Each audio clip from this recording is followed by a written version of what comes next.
Om Asato Ma Sadgamaya Tamaso Ma Jyotirgamaya Mrityurma Amritam Gamaya. Om Shanti Shanti Shanti. Om, lead us from the unreal to the real. Lead us from darkness unto light. Lead us from death to immortality. Om, peace, peace, peace.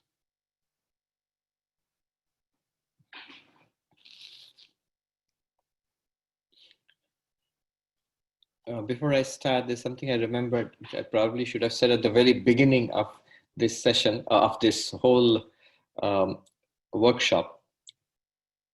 You know, the method of Vedanta consists in Shravana, Manana, Nididhyasana, hearing, reflecting, and meditating.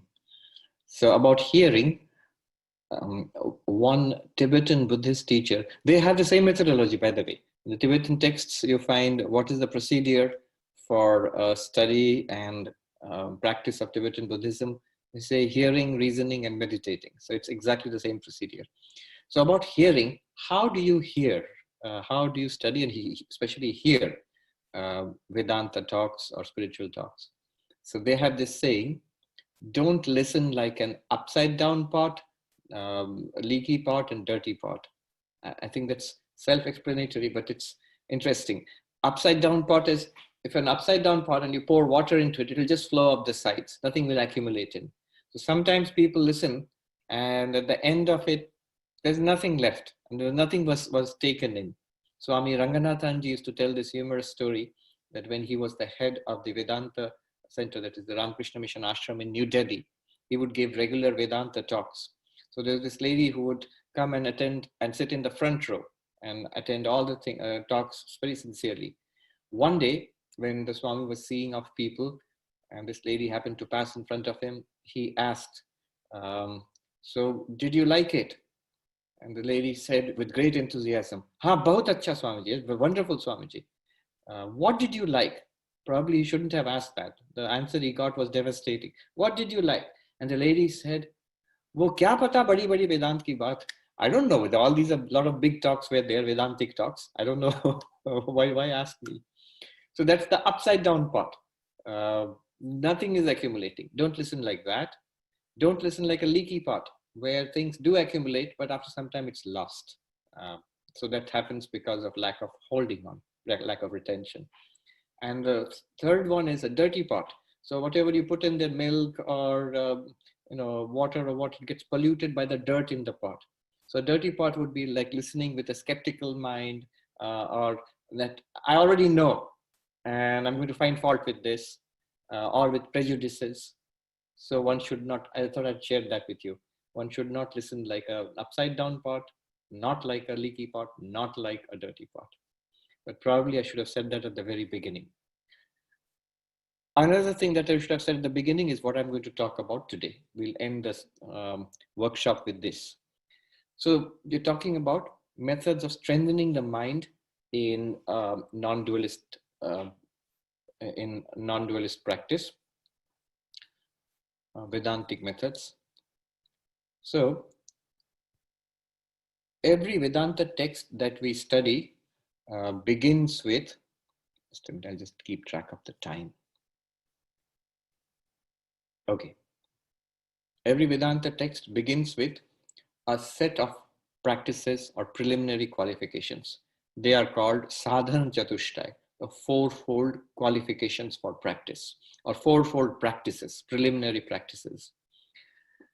Why am I saying this at the end? Because we ultimately find in the study and practice of Vedanta that this is what really, this is the real obstacle. This is where the shoe pinches, so to say. One Vedanta teacher told me, a very well-known Vedanta teacher in the south of India told me that these are the four conditions, the four practices, weakness in which prevents realization, enlightenment. He said With these qualifications, with these practices, if one studies Vedanta, it will lead straight to enlightenment. Without these, in sufficient measure, if we study Vedanta, we'll end up with a feeling that we have learned a particularly clever philosophy, but that's just it. Swami Vivekananda himself says, in his complete works, you'll find a note he wrote to an American devotee, a very interesting note, and just 2 to 3 pages, where he talks about the 4 yogas, Jnana Yoga, Bhakti Yoga, Raja Yoga, and Karma Yoga, and he summarizes them in his inimitable way, full of insight, in just 2 to 3 pages. And about Jnana Yoga, the path of non-dual Vedanta, he says, many people come to an understanding by this path, few realize. So he said, here realization depends on control of the senses, which is one of the central practices we're going to talk about. So here goes. The first thing they talk about is called Viveka, from where the name Vivekananda comes. Viveka, in Sanskrit, the word means to separate, to discern, to analyze, to take a thing apart and see separately. Something is coming mixed up with you, to see them separately. Vivich prithak karane, that's the Sanskrit grammatical derivation. The root meaning is to separate, to see separately. To see separately means here the discernment is between the eternal and the non-eternal. We have read about, heard about an eternal reality, a spiritual reality that is the most worthwhile thing that we know about. So to keep that clearly in mind, that such a reality is available to us, eternal reality beyond sorrow, which promises complete, lasting, deep fulfillment. Such a thing is available before us, and everything else is non-eternal. By non-eternal is meant transient. It is changing, subject to change, subject to destruction, subject to coming and going. Even the best of things that this world has to offer will one day go, will one day die, will one day perish. So this difference should be kept clearly in mind. The second thing is Vairagya. Vairagya is dispassion. Dispassion means that which I see to be worldly, secondary, transient, non-eternal, I should have a dispassion for it. In the sense that a monk gives up all of it, family, money, worldly pursuits, and has a one-pointed pursuit of enlightenment. So it's not possible for everybody to become a monk. This is one of the big questions in Vedanta. Is it meant only for monks? Should one become a monk to be a Vedantin? You can, but it's not possible for everybody. What is, however, necessary and possible for every seeker is to become monk-like. May not be, formally a monk or a nun, but a monk-like person internally. That the goal should be God realization or enlightenment is my only goal in life. I am a spiritual person. I seek enlightenment, and that's it. That does not mean for a person in the world, do you give up your job? Do you give up your family? Not necessarily.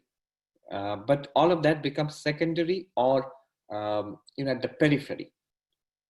Externally, one may continue to do what one is doing, but then that also has to be spiritualized. So, for example, when Arjuna asks this question to Krishna, what should he do about the battle which he's facing? Sri Krishna first teaches him about Vedanta, about the self, and that self has to be realized. And Arjuna is thinking, well, this is what I want, then I won't fight this battle. And Sri Krishna shows him how, remaining where he is, doing the work which he is doing, how he can spiritualize his everyday life, even something as horrible as a battle. And so everything has to be spiritualized, and still in the middle of that, he can still be a perfect spiritual seeker. I like this about Mahatma Gandhi. His birthday was just a few days ago, where he says, who am I? Some people think I'm a politician. Others think I'm a freedom fighter fighting against the British for the freedom of India. Others think I'm a social reformer. But if you ask me, I am a simple man in search of God. Now, that's how a person can have full vairagya, dispassion, in the midst of a tremendously busy and active life also. It's possible. So that's what I mean is, in the middle of samsara, one can be detached and one can pursue God realization or self-realization. But vairagya is necessary. If one is pulled towards something in samsara and places that as equally important or more important than God realization, if self-realization is one of the many things on your list, it's not likely to happen. It should be the first thing, the whole purpose of life. That may sound like a tall order, but actually it isn't. I am telling you, most of us, we already have these qualities. The very fact that you have spent 2 days, hours and hours, and most of us here have been spiritual seekers. We have been studying and practicing for many years. So we are spiritual practitioners. We are spiritual seekers. Just that, own up to it, that my purpose is God realization. You may not advertise it. You may not go around saying that from now on I'm a spiritual seeker and all of you are secondary to me. No, but that should be the psychic center of our being. Vairagya, a dispassion for worldly pursuits, goals, relationships, possessions. Oh, and often being monk-like and having dispassion will also inevitably reflect in our life. Life will become simpler, more inward. Those things are bound to happen over time. Then comes the what is called the sixfold treasure. Sixfold treasure. There's basically 6 disciplines. So there's a little bit of cheating going on here. They said 4 practices, and now in the 3rd practice they have packed in 6. So 6 have been packed into one head.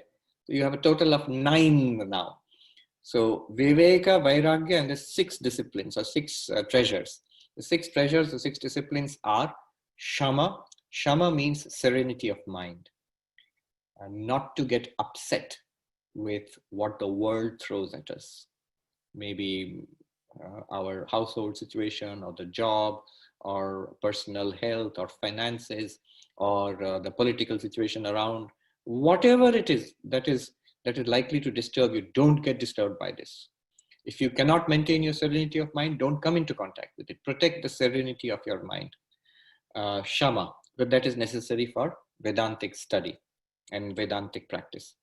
Dhamma, control of the senses, which means actually the physical senses. Just because I have legs, does it mean I'll have to keep walking around, going to places? No. Why I'm saying that is, I see this is a very busy place, Manhattan. They say New York is the city that never sleeps, but dreams. So apparently everybody is dreaming, but never sleeping here.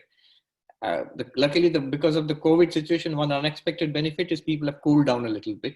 But otherwise, people are moving around, working day and night, and the weekends are given to partying and, as they say, unwinding. And then again, they get wound up throughout the weekdays.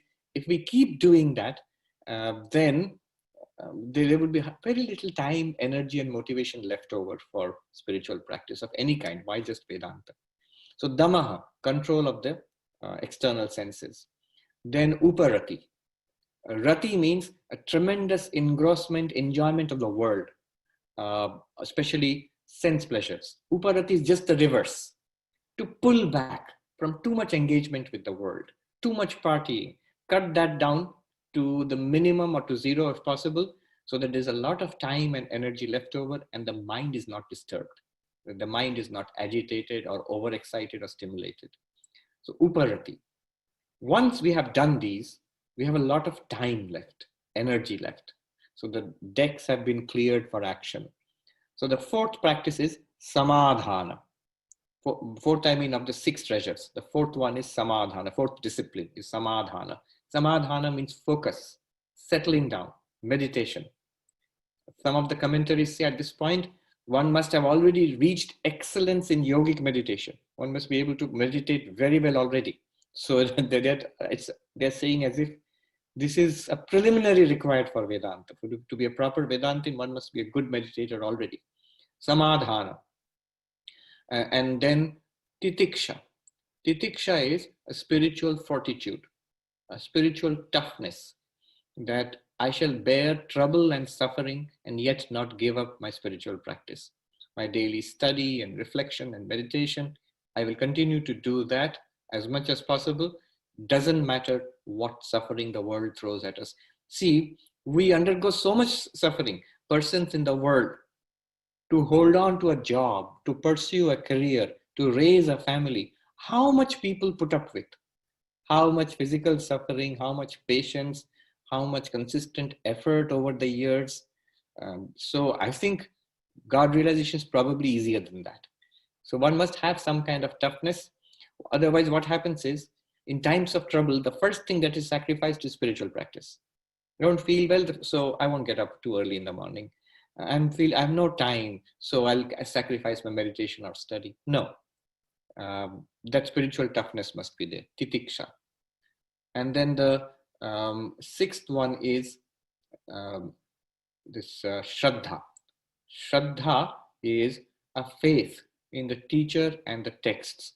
So what the teacher is saying, what the texts are saying, maybe I don't understand it right now, but there is something really very valuable here. I must keep at it, taking it to be true until such time that I see for myself that it is true. It's not, does not mean a blind faith or belief that it just says so and you have to believe it. No, no, not at all. So you have Shama, Dhamma, Uparati, Samadhana, Titiksha, and then this Shraddha. So 6 treasures. These are 6 treasures. They're all packed into the third practice.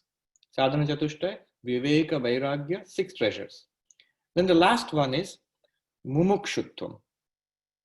So Mumukshutvam means an intense desire to be free. An intense desire to be free. So this, I'm reminded of somebody who used to come to Swami Abhedanandaji's classes here. And this person said one day that, is this true, Swami? And the Swami said, yes, what you're teaching, is this true? Yes. And this person disappeared. It seems never to come back again. And it was later found that he had retreated, or she had retreated to a remote location and spent the rest of her days in meditation. So look at the immense seriousness with which this person is approaching this teaching. That if this is true, what else matters? And if this is not true, then what else matters? If it's true that Brahman is there and I am Brahman, it can be realized in this very life, all my problems will be solved. Why not do that? Why do anything else? So this intense desire for freedom from suffering. Now, it's not just in the path of knowledge. It's also equally in the path of devotion. Sri Ramakrishna used to call it Vyakulata, a divine discontent, a restlessness for realizing God. And he said that itself is the central precondition for realization. If one has Vyakulata, a tremendous discontent, a divine discontent, not discontent about the world. We generally are very complacent about our spiritual lives, but disturbed about our worldly lives. It should be reversed. Be content about what we have achieved in the world, what we have got, good and bad, the mixture that's there. And the discontent should be transferred into why have I not realized God yet? Why am I not meditating more, studying more, trying to practice what I've understood? So this is Vyakulata, a divine discontent. That's devotional language. The discontent about, why have I not been able to see God yet? Great mystics have realized God. They have seen God. Why can I not see God? And in the path of knowledge, this is, I said in the morning, this starts as jigyasa, a great inquiry. The greatest of inquiries. Is this true that I am none other than the Absolute? And it ends with enlightenment. So this whole process is mumuksha or mumukshutvam, intense desire to be free. So now you have these practices, 4 practices. Viveka, discernment between eternal, non-eternal. Vairagya, a dispassion for the non-eternal. 6-fold practices, Shama, Dhamma, Uparati, Samadhana, Titiksha, Shraddha. And the 4th one is Mumukshutvam, intense desire to be free. Now, one more word about this. As that Vedanta teacher told me, this is your strength in the pursuit of realization. This gives strength. So we already have this in some measure. If we did not feel that there was something worthwhile, we would not have invested time and money and energy in pursuing not just these 2 days, but most of us, we have been pursuing a spiritual life for some time. So we have that viveka, that there is something transcendental, worthwhile to be gained here, and we feel that. Second, vairagya, a dispassion, a certain dispassion. See, the very fact that we are all sitting together and hour after hour for 2 days, we are discussing these high thoughts. This everything, like everything in life, this comes at an opportunity cost. If you buy something, you are giving up something else. So in these hours, you could have done something else. Could have watched TV or done something else, entertainment. We did not do that. That shows some amount of vairagya is already there in our lives, and we have been doing this for years. A certain amount of maturity actually brings about some amount of vairagya. As the Swami said earlier, moral, ethical life, disciplined life begins to show to us that there's nothing particularly extraordinary or stimulating or something very, very attractive about life out there. It is basically ordinary, and spiritual life is the one which is really worth having. I like that saying that whatever is behind you and whatever is yet in front of you is as nothing compared to what is within you. So whatever has gone on in our lives, we are either proud of it or sometimes we are full of regrets. No, nothing to be extraordinarily proud of, nothing to really regret. Bless it all, good and bad. It has made me what I am now. When we are very curious or anxious about what is in front of us, what will happen, we have all a kind of expectations, hopes and dreams and fears. No, not even that. Far more important than all of this, my past and my future, much more important is what is inside me now. That has to be discovered. It is literally nothing less than God. The most important thing in the universe, most important thing in our lives is right within ourselves, available all the time. So that has to be discovered. Compared to that, our pasts and our whatever is in the future is very small. So vairagya. One more thing, and of course all the disciplines we have to some extent, even to simply sit for a few hours together, one must be little in control of the body and the mind, otherwise you'll be restless, jumping around here and there. There is some faith in what we are saying, the texts which we are studying, the shraddha is there. Even if we are not enlightened, we believe there's something very valuable here. And a certain desire is there for transcending our relative, our mundane life. So all these qualities we have to some extent, but these must be pushed towards a level of excellence. They must become intensified.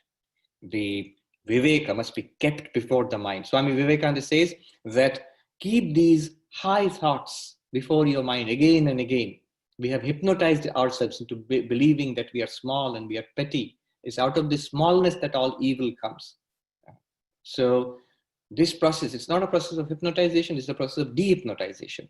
We've already hypnotized ourselves. So keep these high ideals before oneself. Now, one insight into these practices, an important insight, this comes from one of the Shankaracharyas, one of the present day Shankaracharyas. He says, these practices are causally linked. Causally linked. What does it mean? Each one is caused by the earlier one. Each one is caused by the earlier one. So vairagya, suppose I say I have problems in concentration. So concentration is one of the six treasures.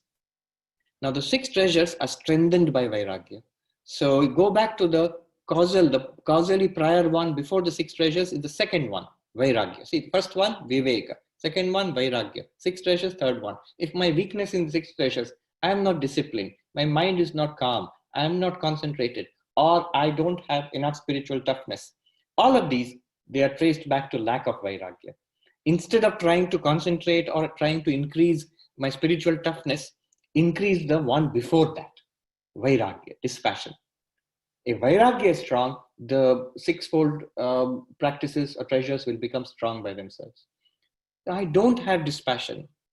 I still have some kind of attraction for the sense pleasures of the world, something like that. Then instead of fighting the battle there, it's a very difficult battle to fight there.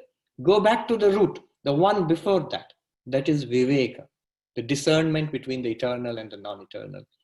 Immerse your mind in the truth that there is this tremendous thing before me now, God realization, compared to which life which I have been leading, 20 years, 40 years, 60 years, 80 years, what have I got from this external life? And here is the promise of infinity. So when the mind begins to realize what is possible for it, then Viveka becomes strong. When Viveka becomes strong, Vairagya, as a matter of course, is a matter of just simple fact is it's strengthened. It becomes more intense. When Viveka and Vairagya are strong, the sixfold treasures, they become strengthened. When all of these are strong, then the intense desire to become liberated, that arises. You see, when you say intense desire for liberation, we feel hopeless because I have a desire for liberation or enlightenment, but not particularly intense. I could, give it a few more days. How do you increase a desire? It's easy to say, come and eat this food. We understand, all right. But if somebody says, be hungry for this food, how? Either I am hungry or not hungry. I can eat it if you ask me to, but I can't be hungry if just because you've asked me to. Similarly, intense desire for liberation, I can't generate that by myself. Either I feel it or I don't. The same problem with bhakti. Intense desire for God, intense love of God, then it's done. God realization is assured. It's just a matter of time. But how do I have intense love for God? I can't force myself to love God intensely. So the insight is that the earlier ones, Viveka, Vairagya, and the six treasures, if you strengthen those, the cumulative effect is an intensification of the desire for freedom. So this is a very great insight, a secret. How do we actually practice these four practices? They are causally linked. Wherever you find a problem, don't fight the battle there. Go back to the earlier one and strengthen that one. You will find this one becomes strengthened. All right. What else did I want to say? Yes, these are very important. I mentioned earlier, I've heard it from Uttarakhand sadhus also.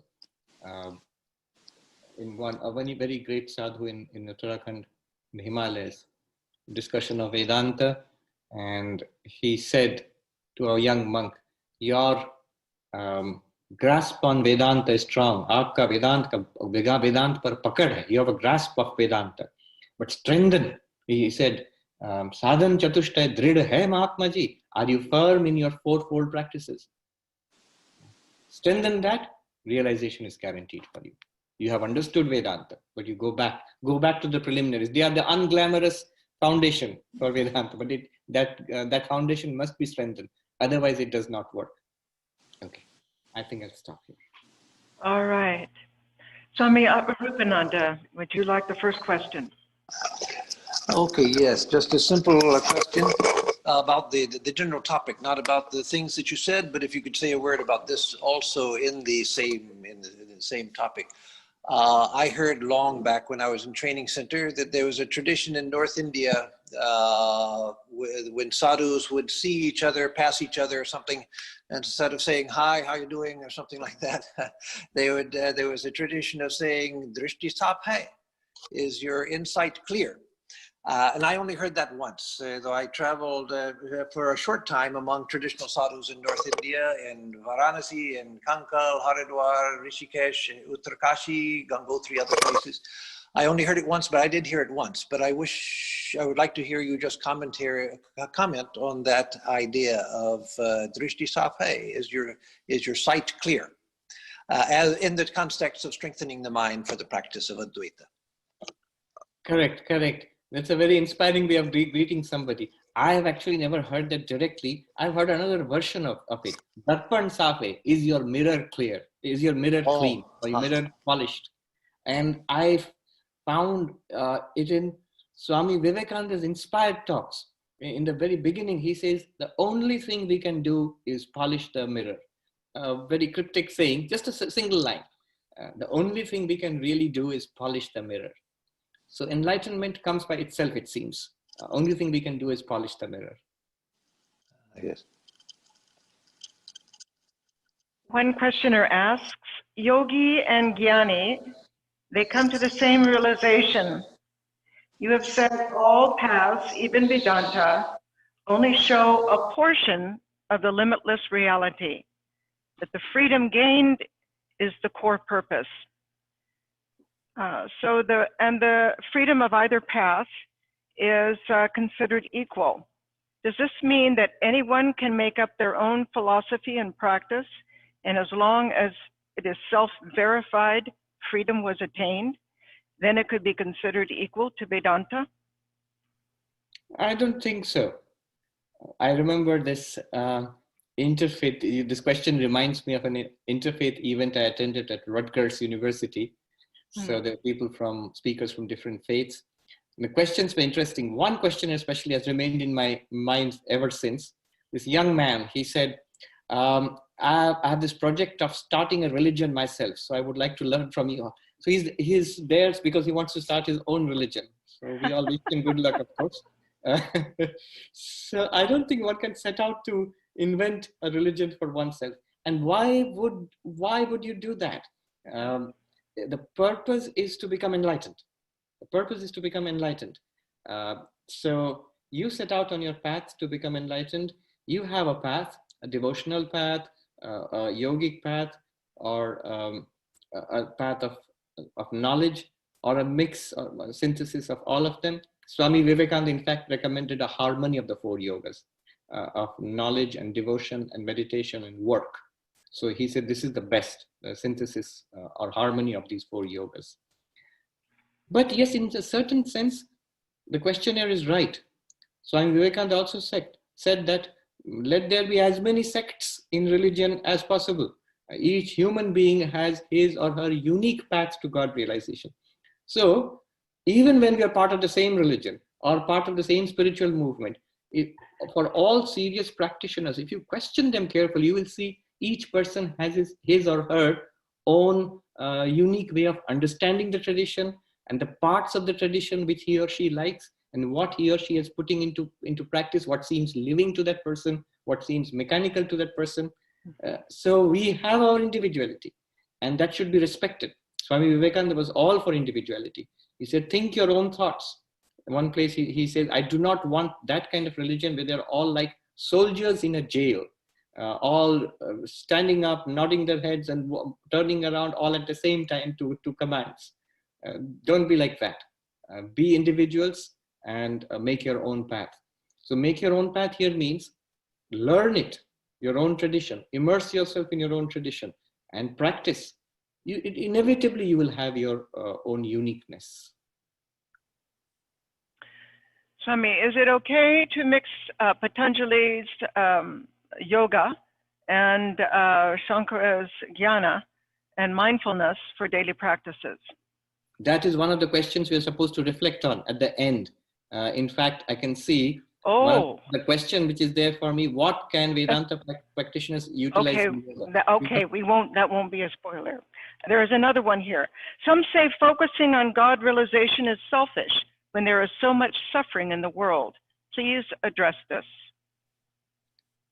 I don't think so.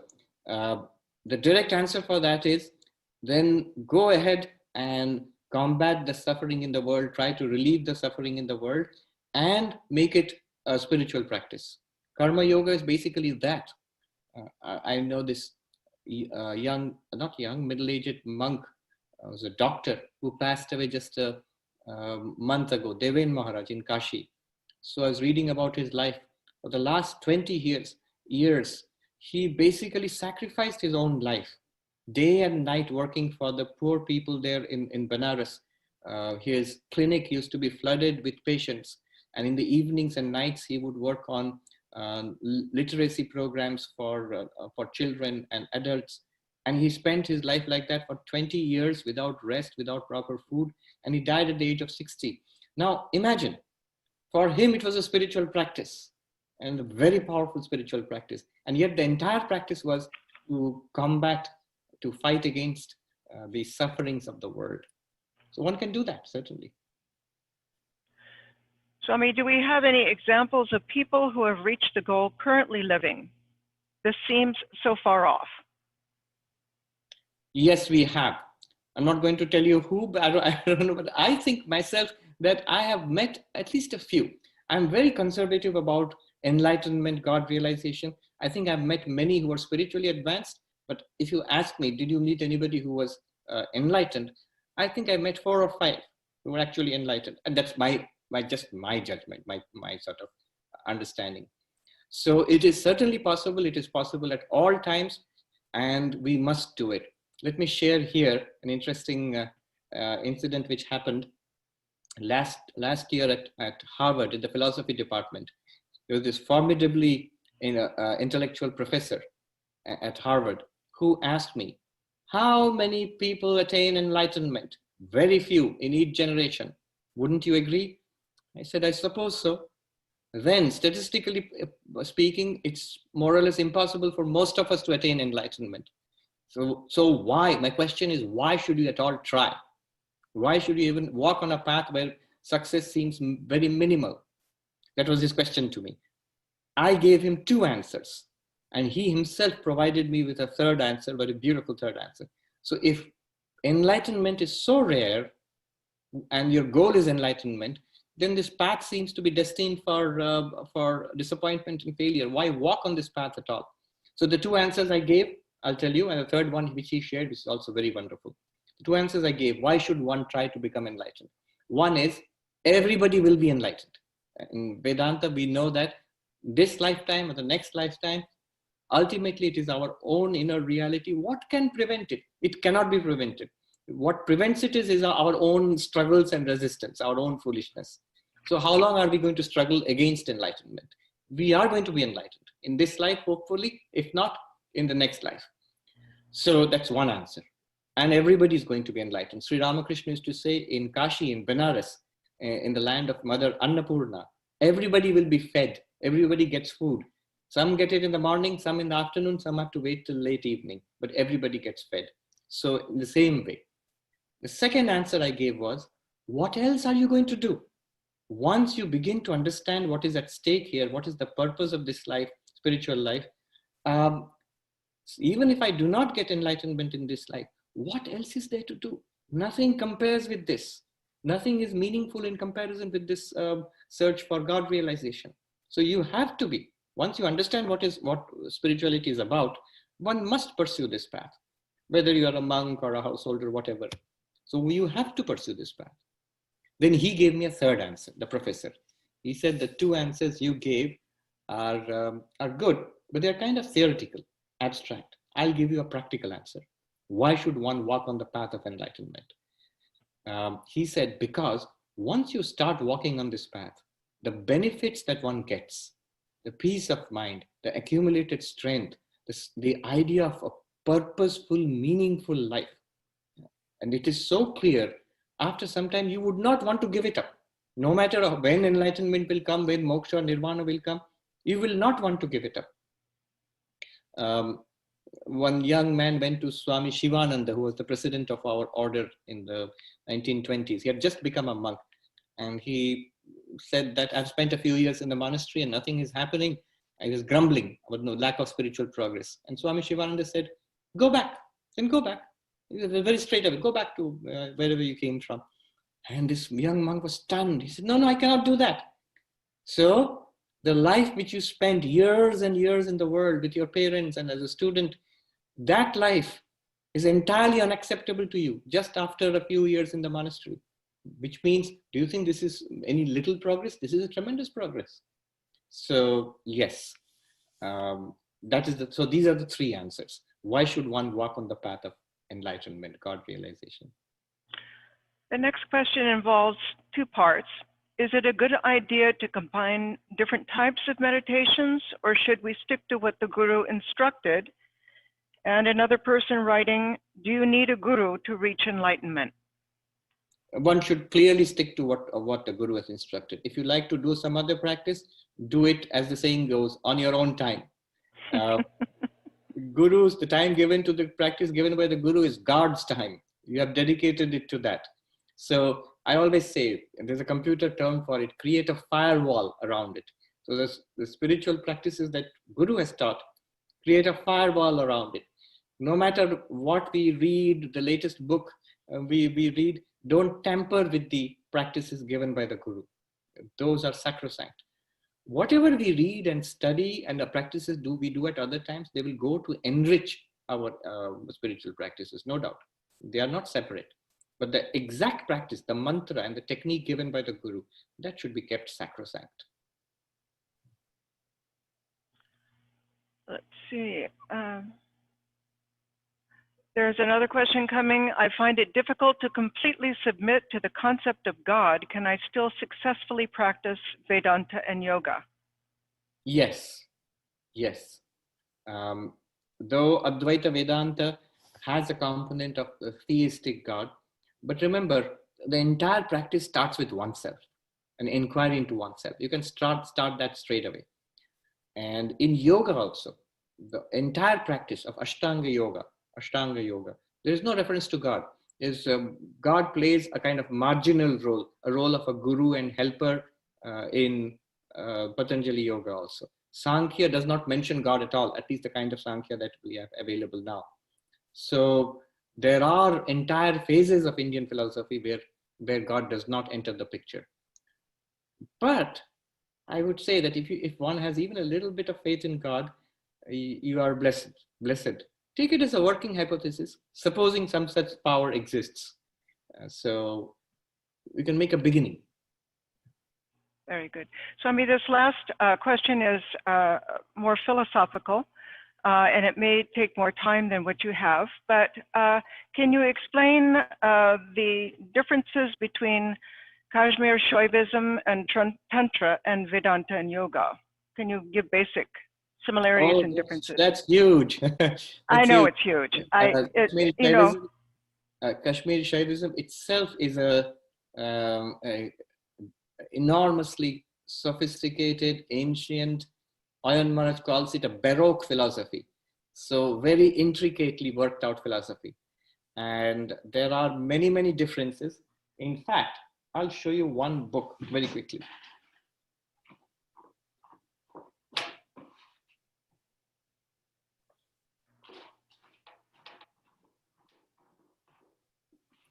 One of the recent scholars and one of the greatest recent scholars on Kashmiri Shaivism was Dr. Jaidev Singh. So this is a publication from our Institute of Culture in Kolkata. It says, Vedanta and Advaita Shaivagama of Kashmir, a comparative study. So this is the answer to your question. On one side, Kashmir Shaivism, and on the other side, Vedanta. And this is very concise. They have I think 14 or 15 differences which he has outlined. So a lot of differences. He has given an outline of Kashmiri Shaivism, an outline of Advaita Vedanta, and then the major differences between them. There are similarities also, of course. But I will not attempt to even enter the subject. Right.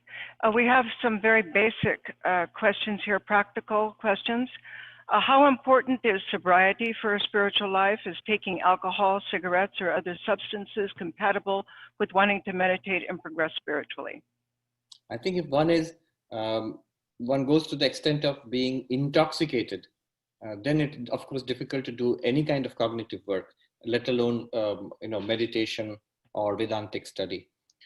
I suppose it's compatible with social drinking or smoking, but better not.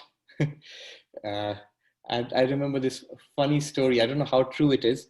Houston Smith quotes it in his The Religions of the World, that it seems that the Tsar of Russia was thinking about what kind of religion to choose for his people in Russia. When he heard that, so the choice was between Christianity and Islam. When he heard that in Islam, drinking is prohibited, so he decided, well, let's go in for Christianity. The Russians like their vodka, you know. So, but yes, in all serious practice, any kind of intoxicants is prohibited. But one need not be a fanatic about it. So, for example, at one time, you know, I've seen in Uttarakhand sadhus smoking even ganja. But if you ask them, it's not a good practice. No good sadhu would try to do that. They probably started as a way of keeping the body warm in snow, but it is addictive. So one should not do that.